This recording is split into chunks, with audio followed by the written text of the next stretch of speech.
नमस्कार, मैं वाणी गुप्ता फिर से आपके सामने हाजिर हूँ एक अच्छी सी प्यारी सी कहानी लेकर। और ये कहानी है पंचतंत्र के पिटारे से। और इस कहानी को सुनाने में मेरा साथ देगा मेरा दोस्त, मेरा partner Leo. Leo, say hi to all. Hi, how are you? I am fine. आपको कहानी सुनना अच्छा लगता है ना? मुझे भी बहुत अच्छा लगता है। हगी। ओके लियो, तो आज मैं सुनाती हूँ मछलियों की कहानी। मछलियों की कहानी, वाव!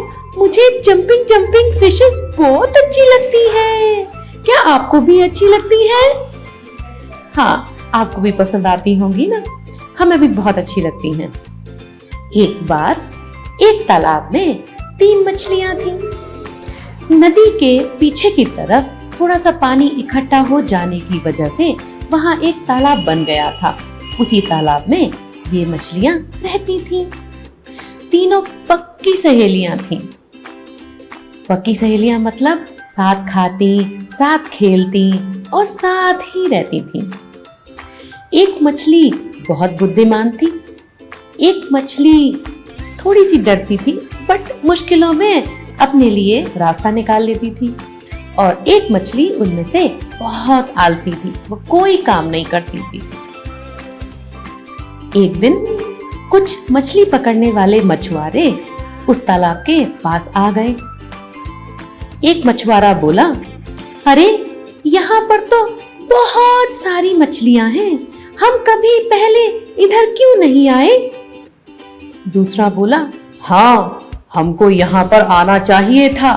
यहाँ पर कितनी बड़ी बड़ी मोटी मोटी मछलियां हैं। यहाँ से हम पहले पकड़ते तो हमारी कमाई भी बहुत अच्छी होती। तीसरा मछुआरा बोला, आज तो हमने जाल फेंक दिया, लेकिन कल सुबह हम इसी तालाब में आकर मछलियां पकड़ेंगे। इस बात का निश्चय करके सारे मछुआरे वहां से चले गए। उनकी बात एक मछली ने सुन ली। किसने सुन ली? एक मछली ने। फिर क्या हुआ दीदी? उस मछली ने जाकर तालाब के सारे जानवरों को बता दिया। अच्छा? हाँ, और उसने अपनी सहेलियों से भी कहा, अरे बहनों, चलो यहाँ से हम नदी में चलते हैं। कल को मछुआरे आएंगे और वो हमें पकड़ के ले जाएंगे। फिर हमारा क्या होगा? चलो जल्दी चलो, मैं तो जा रही हूँ। दूसरी मछली थोड़ी सी गंभीर थी, लेकिन वो मुश्किलों में अपने लिए रास्ता निकालना जानती थी। वो बोली, अरे बहन, तुम जाओ, मैं अपना घर छोड़कर नहीं जाऊंगी। मुश्किल आएगी तो मैं उसका डट कर सामना करूंगी, लेकिन मैं अपना घर छोड़कर कभी नहीं जाऊंगी। तीसरी मछली ने भी मना कर दिया। पहली मछली उन दोनों को सतर्क करके आगे चली गई। दूसरे दिन मछुआरे आए और उन्होंने वहां जाल फेंक दिया। दूसरी मछली उस जाल में फंसने से बचने के लिए सोचने लगी, क्या करूं, कैसे बचूं? तभी उसे दिमाग में एक आइडिया आया। बहुत दिनों से उस तालाब में एक मरी हुई बतख की लाश पड़ी थी। उसने सोचा, बतख से तो बहुत बदबू आ रही है, यदि मैं बतख से रगड़ दूं तो उसकी बदबू मुझ में भी आ जाएगी और मछुआरे बदबू की वजह से मुझे वापस जल में फेंक देंगे। ऐसा सोचकर वो जल्दी से मरी हुई बतख के पास गई और उसकी खाल से उसने खुद को रगड़ लिया। मरी हुई बतख की बदबू भी उस मछली में आ गई। तभी मछुआरों ने जाल खींचना शुरू कर दिया। बाकी की दोनों मछलियां मछुआरों के जाल में फंस गई। सभी मछलियों ने तड़पना शुरू कर दिया, लेकिन जो दूसरी मछली थी, जो बहुत समझदार थी, उसने तड़पना बंद कर दिया। उसने सांस रोकी और चुपचाप ऐसे पड़ी रही जैसे कोई मरी हुई मछली हो। जैसे ही मछुआरे ने जाल खींचा, मछुआरे को बदबू आने लगी। ये बदबू कहाँ से है? एक मछुआरा बोला। अच्छा, फिर क्या हुआ? मछुआरे ने एक एक करके मछली को सूंघना शुरू कर दिया।